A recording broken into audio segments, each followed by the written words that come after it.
Lorsque l'on réfléchit à l'utilisation du numérique dans l'enseignement, on se pose naturellement quelques questions. Quelles sont les plus-values réelles du numérique? Est-ce que ça marche vraiment? Est-ce que l'investissement en vaut la peine? Y a-t-il un réel impact sur l'apprentissage? N'est-ce pas finalement juste un nouveau gadget à la mode?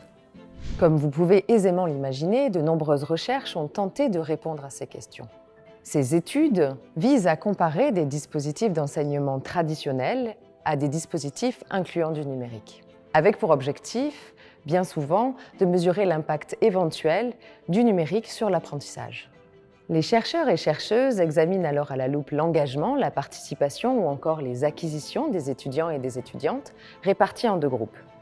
D'un côté, ceux et celles recevant un enseignement dit classique, sans outils numériques. De l'autre, celles et ceux recevant un enseignement incluant du numérique, à distance ou encore dans un format hybride.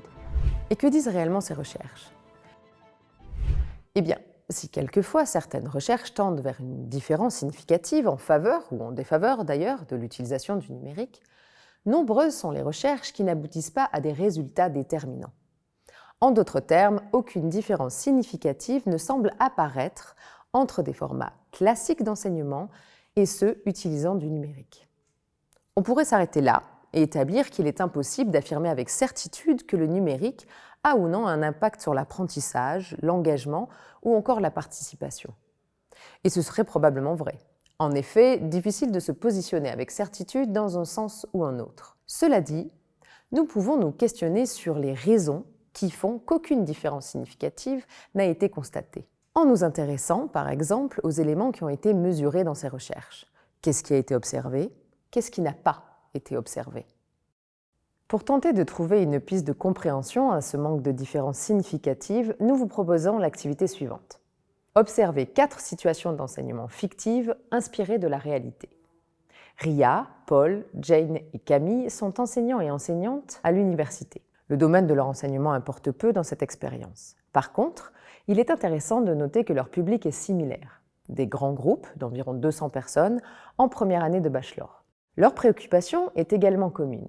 Ils et elles désirent augmenter la participation et l'engagement actif de leurs étudiants et étudiantes en salle de classe. Pour cela, chacun et chacune va planifier et mettre en place des activités visant à favoriser la participation active de ces étudiants et étudiantes. Ria et Paul utiliseront pour cela des outils numériques, alors que Jane et Camille n'en utiliseront pas, s'orientant ainsi vers des méthodes plus traditionnelles de participation.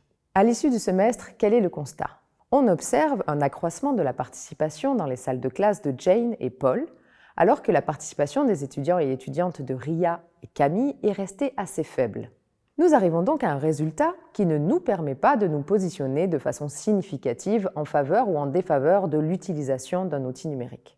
Nous pouvons alors supposer que là où les raisons qui poussent plus les étudiants et étudiantes de Jane et Paul à participer que ceux de Ria et Camille n'a rien à voir avec l'utilisation d'outils numériques. Évidemment, puisque rappelons-le, Jane, qui a vu la participation de ses étudiants et étudiantes considérablement augmenter ce semestre, n'a jamais utilisé d'outils numériques dans ses activités.